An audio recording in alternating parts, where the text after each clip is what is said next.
مرحبا. مقرر الأنظمة الإنشائية وتحليلها: تصميم عمود في نظام هيكلي.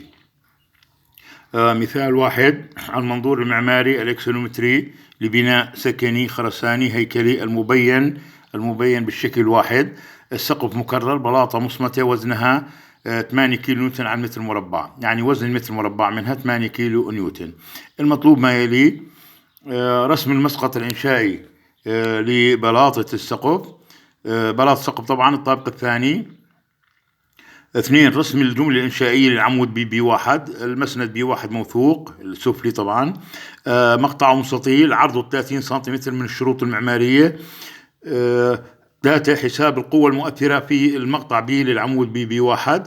هون شرطنا انه ناجمة عن وزن بلاطات السقف فقط.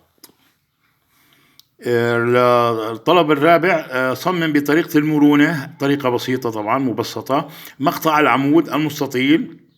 طبعا تصميم يتضمن الأبعاد ومساحة التسليح، بفرض القوة الناظمية العظمى 500 كيلو نيوتن. طبعا هاي القوة اللي هي ناجمة عن الحمولات الدائمة والحية الكلية للبناء، يعني العمود بالحمولة الفعلية لكل البناء. هون الطلب الخامس: تحقق من المتانة حيث الإجهاد الحدي للبيتون 0.7 كيلو نيوتن على سنتيمتر مربع. طلب رقم 6: ارسم المقطع العرضي طبعا للعمود حيث التسليح المستخدم قطره فاي 12 وثابت المرونة ان تساوي 15 ونسبة التسليح 1%. هاي هو المنظور المعماري الأكسونومتري، بناء من طابقين هياته، أبعاده 4 ضرب 4 متر. هاي هون عندي الجملة الإنشائية للعمود. هاي هو طبعا في عندي في أعلى العمود هناك قوة يعني تؤثر عليه من وزن سقف البناء اللي هو مؤلف من طابقين.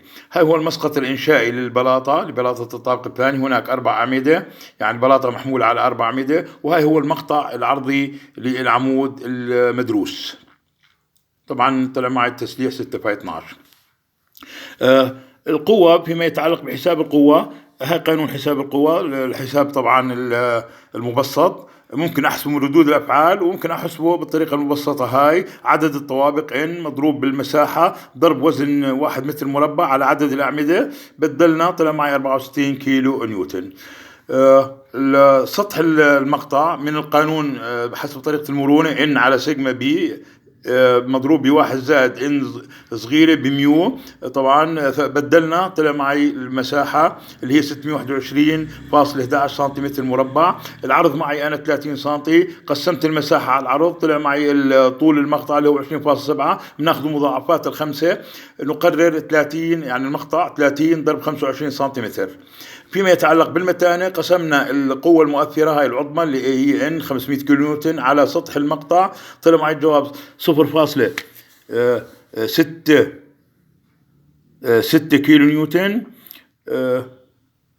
طبعا كيلو نيوتن على سنتيمتر مربع، أصغر من السيجما بي اللي هي 0.7 كيلو نيوتن على سنتيمتر مربع، وبالتالي الشرط محقق وأي المقطع متين.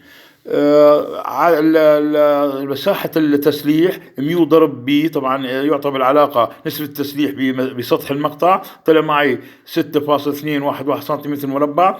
مساحة السيخ الواحد اللي هو فاي 12 حسبناه، هاي هو 1.1 3 سنتيمتر مربع. عدد الأسياخ ما هي إلا مساحة التسليح على مساحة السيخ الواحد، طلع معنا العدد 5.49. نقرر رقم صحيح يعني 6 فاي 12. والمقطع مبين بالشكل 4، أعلاها هو الشكل 4، هاي الست قضبان. طبعا أخذنا تغطية 5 سنتي على الجانبين لأنه عمود 5 سنتي 5 سنتي، وكمان بالاتجاه الشقولي المفروض يكون التغطية 5 سنتي.